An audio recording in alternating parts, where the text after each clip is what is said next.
Hi, I'm Mike Thompson. Winter has definitely set in, so I'm going to go ahead and build a kite, because that makes logical sense. The reason for this is I've got a need to drop test some things, specifically this airplane here that you can see in the corner of the frame. I've got a glider rocket that I need to test and various other things that need just some good drop testing.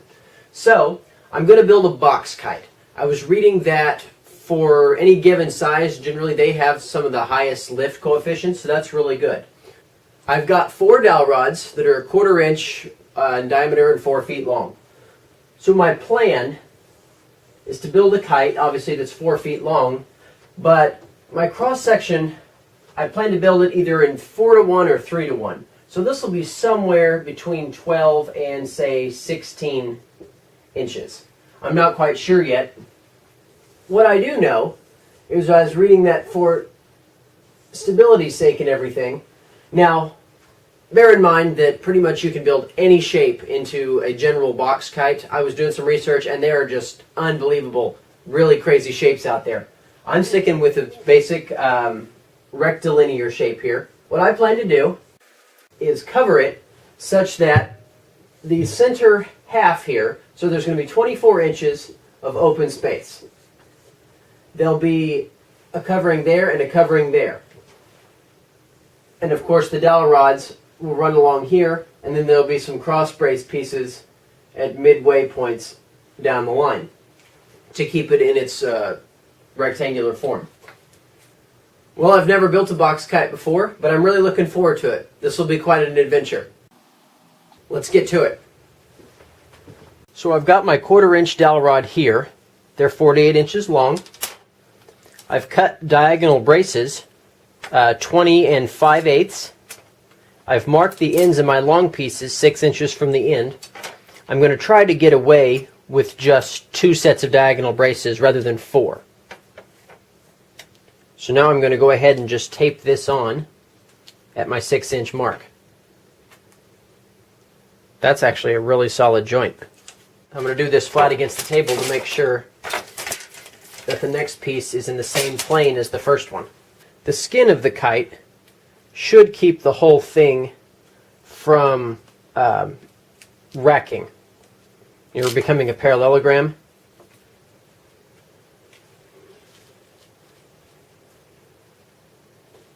I can't do this yet because if I assemble both of these grids, they're not going to fit together.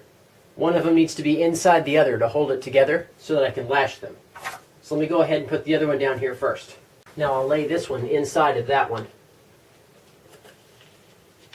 I'm going to cheat it over a little bit because I want it to be a tight fit between the 2 frames. And there we have it. 2 frames that are locked together. I'll mark the centers now of my cross pieces and lash them together. Cutting your dowels is pretty easy. You just make a mark of where you want to cut it, lay your blade across it, press down and give it a roll. And then they'll come right off with just a little bend. It leaves a nice clean edge. So you can see what I did here is I've got my 2 cross pieces now. I've lashed them together with some cotton string in the center. And now what I'm going to do is put these pieces in here that I just made to form my leading edge. And this will help keep this square as well. I tried putting string around the front, thinking that these braces would be enough, and it deformed too much. So I'm going to have to put these in there. It'll get a little bit heavier, but I plan to use lighter weight fabric than I intended anyway. Probably like a trash bag or something extremely lightweight. Yeah, that makes a nice strong joint.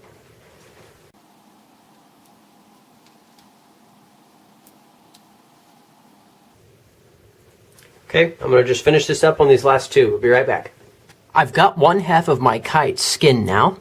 I simply used a 39-gallon trash bag to do it with. It made it really lightweight, cheap. Basically it was free.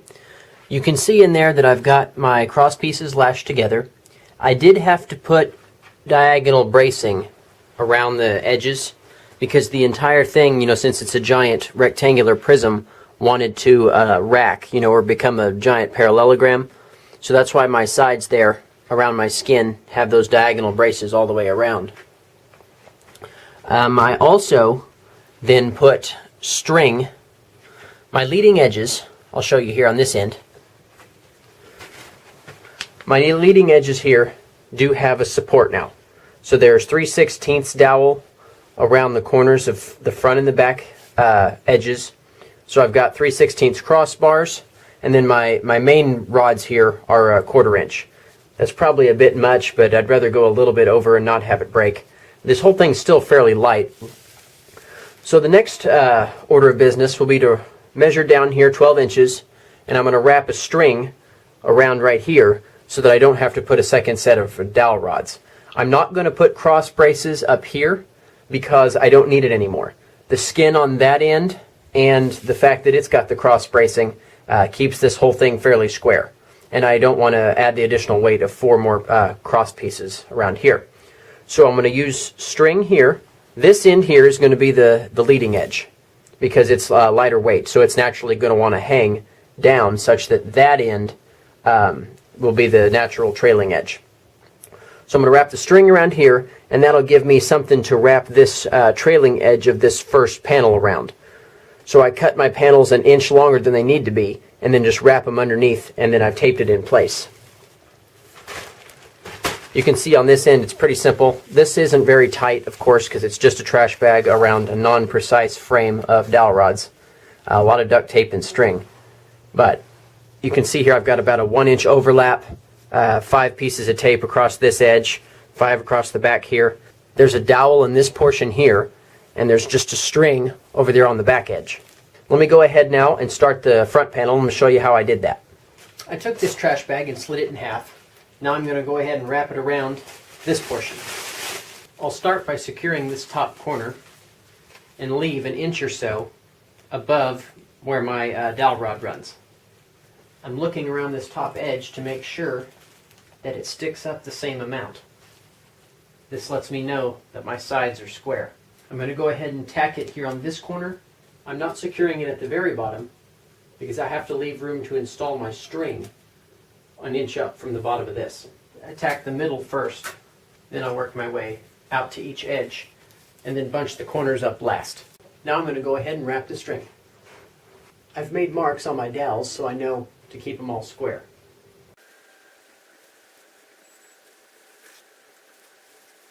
And now I'll tape them up in place. Unfortunately, you can see the string does have a slight arc up, but I don't think that's going to be much of a problem, so I'm not too worried about it.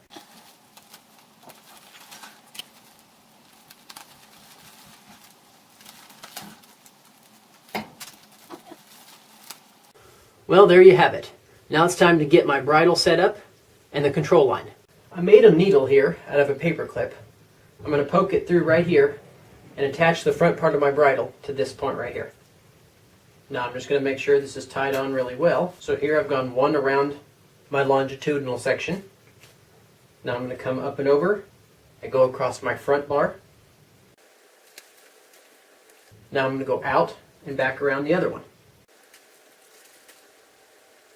And then come back out my original hole. So you can see here I've got a nice 3-way grip around each rod that intersects at this vertex. Now I'm going to go ahead and tie it off. Now I'm going to do a very similar thing to the opposite end. I've got both ends of my bridle tied off. I've got the same 3-way hitch at the top and the bottom. I've installed a bridle line here between those two. It's one continuous cord, and it's attached by a simple little hitch right here at this ring.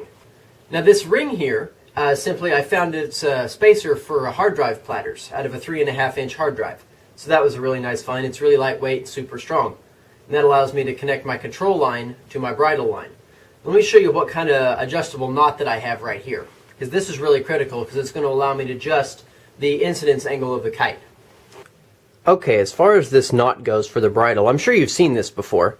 You've got a continuous loop that you don't have access to the ends, which represents our bridle line right here. It's got fastenings at each end, so I can't get to the ends to tie a standard knot. I've got a ring here that is represented by this washer. Well, to get this attached to this and to still have it be adjustable, it's quite simple. We'll take our line, pass it through the center of our ring, like so. Then we'll simply take this and push the ring now through the loop in our line, such that it starts to come back on itself right like that. You can see how that goes through there, and then we simply pull it tight. Now, the great thing about this is it's tight when it's got a load on the line and this can't slide, but you can easily adjust it by loosening your knot a little bit. Hold one of the sides of the line and pull your other. And in effect, what you have just done is slid the ring down your string. And you can keep doing that over and over until you figure out where on your bridle line here that this little ring needs to be. That's about it as far as building the kite. It's time to go fly it now. Thanks for watching. I really appreciate it.